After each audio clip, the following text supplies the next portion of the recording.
Olá, amados, que a graça e a paz do Senhor seja com todos. A Ele, ao Senhor, somente a Ele toda a honra, toda a glória e todo louvor, porque somente Ele, o Senhor, é digno de receber louvor. Ofendidos por causa de Cristo, ofendido por causa dos ataques ao cristianismo, devemos nos ofender por isso. É o que eu quero comentar, compartilhar aqui com os amados. Hoje, agora à tarde, né? Mas nesse dia, né? Para a glória de Deus Pai. Antes, eu peço a vocês que desejarem se inscrever no canal, dar um like, compartilhar, para ajudar não só ao vídeo, mas que pessoas possam ser alcançadas e ter a ajuda de Deus que precisa. Para a glória de Deus, não para a glória de homem. Quem desejar, faça. Quem não puder, quem não desejar, também não faça, não tem problema. Então vamos lá. A respeito do que aconteceu aí nas Olimpíadas, aí, a abertura lá da abertura agora das Olimpíadas da França, agora eles vão alegar que não é, mas é, não tem como alegar que não é. Aí vai a mitologia dos deuses. Não, eles ali juntaram tudo, né? Eles juntaram tudo, deram um pouquinho de cada.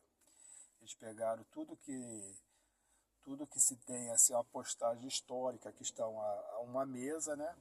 Aí fizeram sim a ceia, tanto é que atrás lá daquela que tá ali no centro ali, não sei se aquilo ali é uma mulher, se é um homossexual, não sei o que é aquilo. Quem é aquela pessoa, que como se reconhece, como se vê, não sei. Mas atrás tem como fosse um arco, né? Com as coisas, né? Que celebram, né? Segundo mais aos católicos, eles celebram como uma santidade, uma coroa, alguma coisa assim, uma áurea, vamos dizer assim, né? A áurea seria mais aquele coisa, né? Mas tem um topo de luz saindo as coisas. E encaixou certinho ali justamente para dar uma ideia de santidade. Como eu falei no outro vídeo, a pintura não significa nada, aquilo não significa nada para a gente. Para o cristão protestante evangélico, aquilo não significa nada. É só uma ideia, um pensamento de Leonardo da Vinci, entendeu? Ele achou de pintar, pintou, pronto, tá ali. Aquilo não tem nada de santo ali, não tem. Em relação à Bíblia, tá falando biblicamente, tem nada de santo ali, não tem nada. É só a inspiração do pintor, como dizia um hino antigo, né? Então, o ataque é feito, entendeu? Como foi feito também aqui o ataque aqui no Carnaval e nas paradas gays aqui no Brasil. E quando vão questionar, eles falam que é uma arte, não é um ataque, é só uma arte, né? Se alguém fizer uma arte, né, maltratando homossexuais nessa arte, né, na encenação pega, por exemplo, um homossexual num ato sexual com o outro lá, aí pega na arte, dá-lhe uma surra nele, manda parar com esse negócio todo, aí não, aí é homofobia, já não é mais arte. Então, a ofensa deles, para quem eles tratam como inimigos dele, é uma arte. Mas qualquer comentário, por exemplo, eu estou fazendo aqui agora, homossexualismo é pecado. E quem não abandona isso vai para o inferno. Segundo eles, eu estou sendo homofóbico. Mas eu não estou falando coisa de mim, eu estou falando que está na Bíblia. Então a Bíblia tem a opinião dela a respeito dos homossexuais, e o LGBT, sei lá o que, agora cada dia inventa um negócio, vai botar o LGBT, tem a visão dele. Então o LGBT vê assim em relação ao homossexual e a Bíblia vê assim. Então eu vou escolher o lado que eu vou ficar. Então eu fico do lado da Bíblia. Eu creio na Bíblia. E eu prego, eu ensino o que a Bíblia diz. O LGBT vai ensinar o que eles acham, o que eles dizem. Então, numa democracia, eu tenho direito à escolha. Então, se eu tenho direito à escolha, eu não sou um doente, eu não sou um criminoso, eu não sou homofóbico. Mas para eles isso não vale. A esquerda tem, sim, a esquerda tem muito essas neuroses. Ou seja, tudo que eles fazem de errado é certo.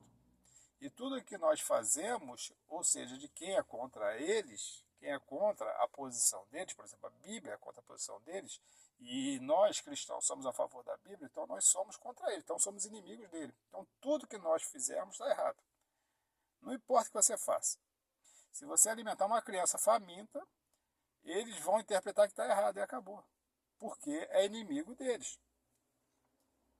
Mas nós não somos inimigos de ninguém. Nós pregamos o evangelho, o arrependimento, a todos os pecadores, onde eles estão incluídos. E eles não aceitam a repreensão. Mas só por causa disso nós vamos deixar de pregar? Não. Esse grupo ativista não aceita, mas tem muitos que querem. Eu conheço muitos homossexuais que querem se libertar, que querem parar, mas não conseguem. Não conseguem.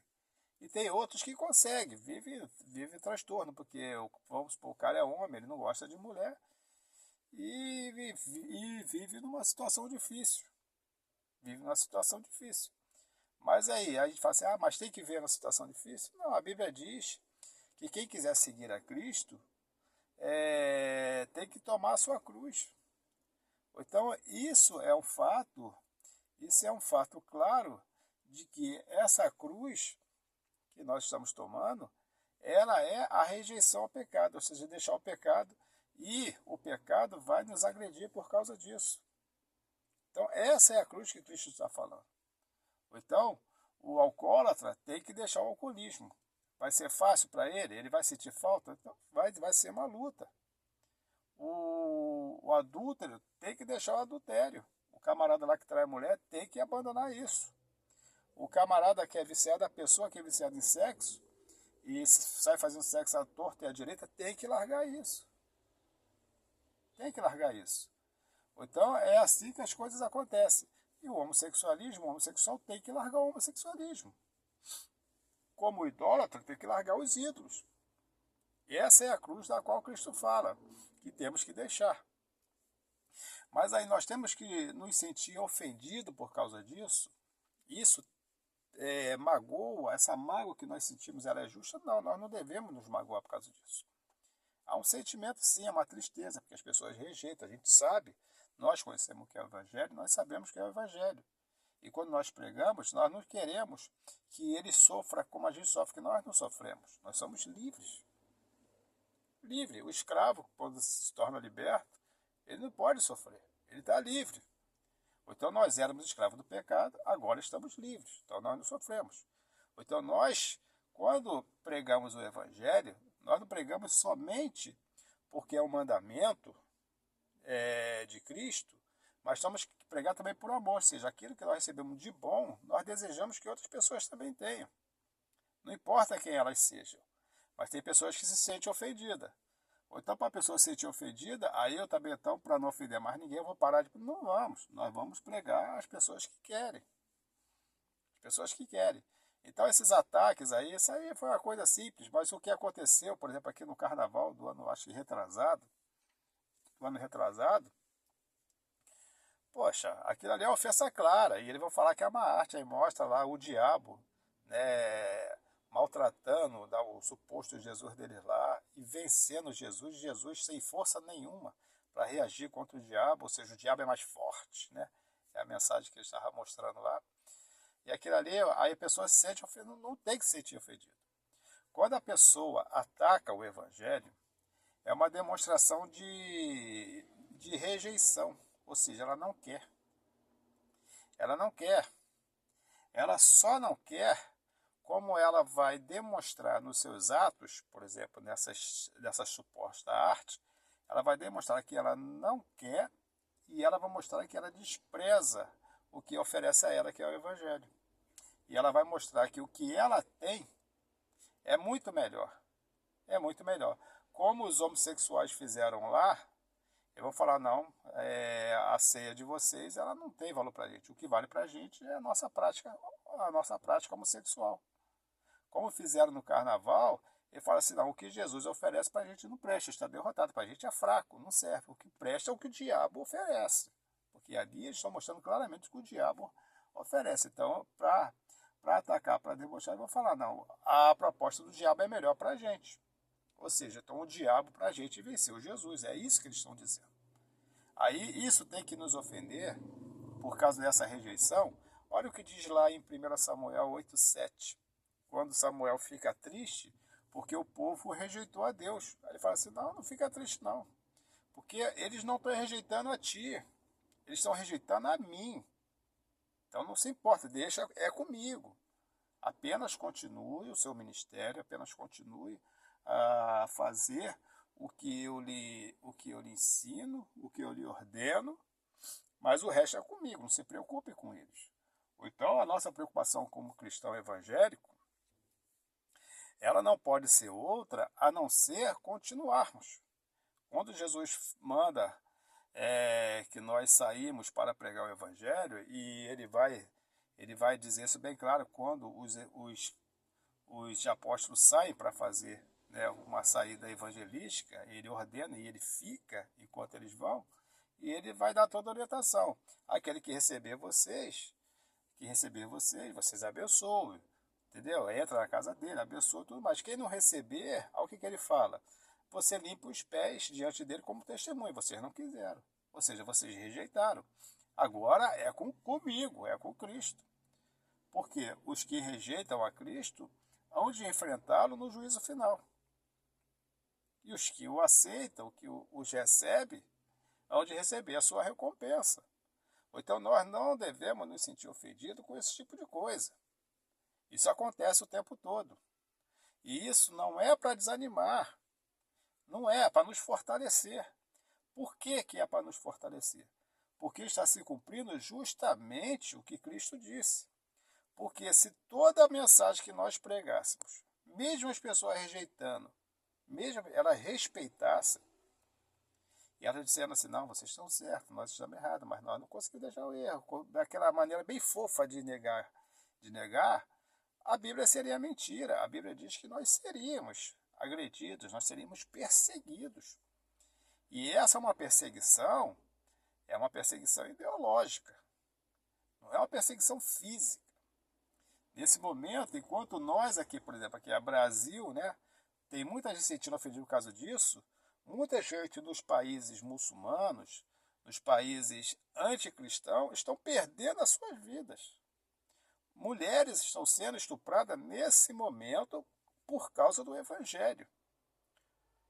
Homens estão assistindo as suas esposas serem estupradas, os seus filhos serem estuprados, e depois serão mortos junto com eles, por causa do Evangelho. E nós estamos reclamando apenas porque fizeram um gestozinho contra o que pessoas entendem que foi contra nós. Não foi contra Cristo. Então o problema deles é com Cristo. Entendeu? Eles não podem atingir a nós. Não pode. Porque nós não lutamos pela nossa causa, lutamos pela causa de Cristo. Ou então tudo que se faz, tudo que se levanta contra o Evangelho, a principal meta deles não na verdade, é atingir os cristãos. E quando você fica chateado, fica triste, então eles alcançaram a meta deles.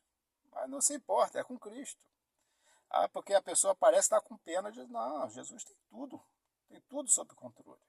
Romanos capítulo 1 é o que vai deixar bem claro em relação a esse assunto.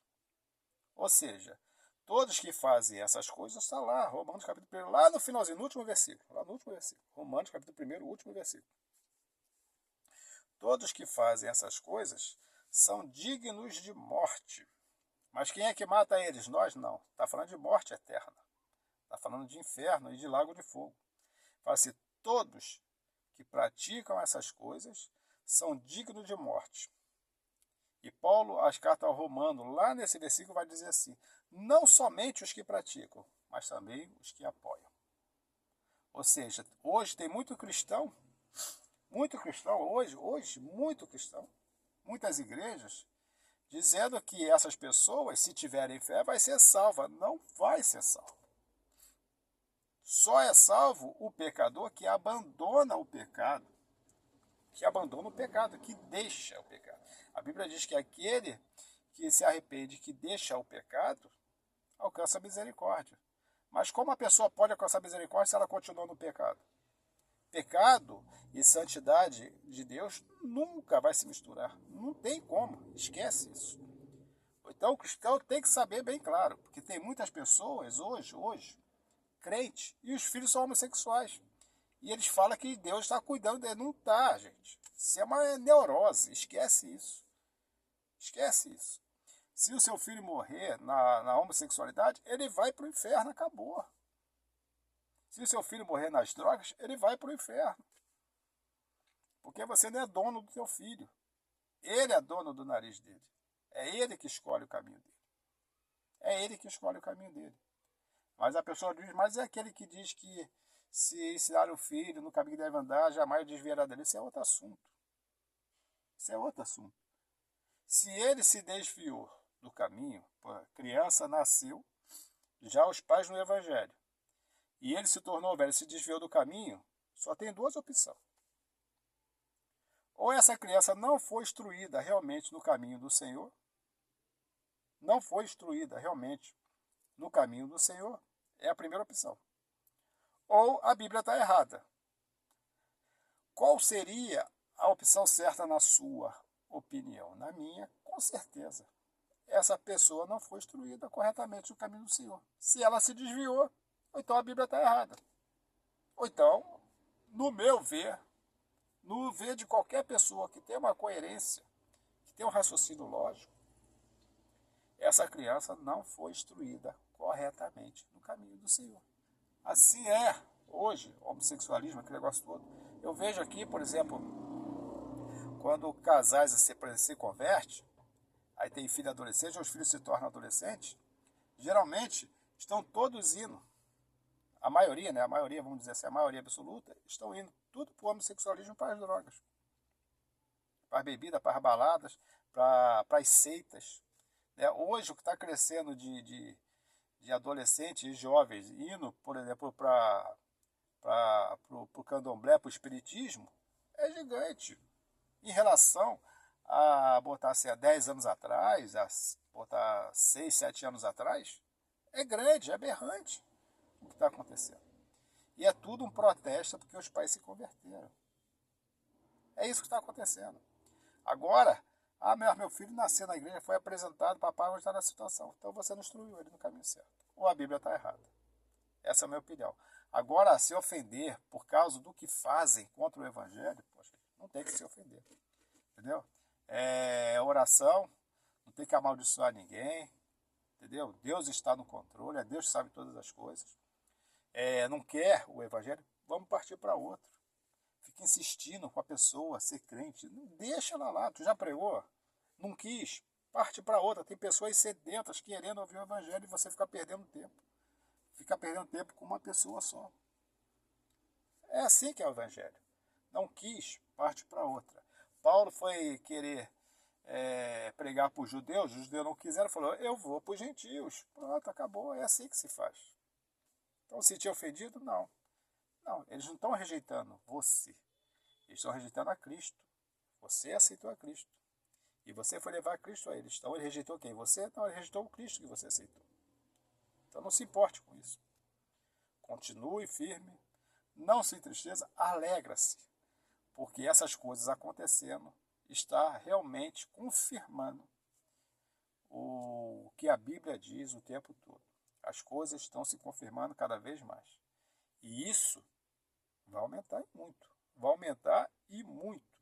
Vai aumentar e muito. Se prepare para isso. Você que está se ofendendo, aquele negócio todo, se prepare, se fortaleça. Desculpa. É porque as coisas daqui para frente, estamos nos princípios de dores. Daqui para frente as coisas só tendem a piorar. Pode melhorar a situação financeira, pode melhorar a prosperidade dos povos, mas em relação à fé cristã, só tende a piorar. Então, tem muitas pessoas que precisam ser alcançadas pelo Evangelho. Muitas, mas muitas pessoas. E você não tem que estar se preocupando com os que rejeitam. Se preocupe com os que ainda esperam ouvir essa palavra. E lembre-se que servir a Deus não é difícil. O que é difícil é deixar o pecado. Até a próxima, querendo Deus, um forte abraço e que Deus nos abençoe sempre.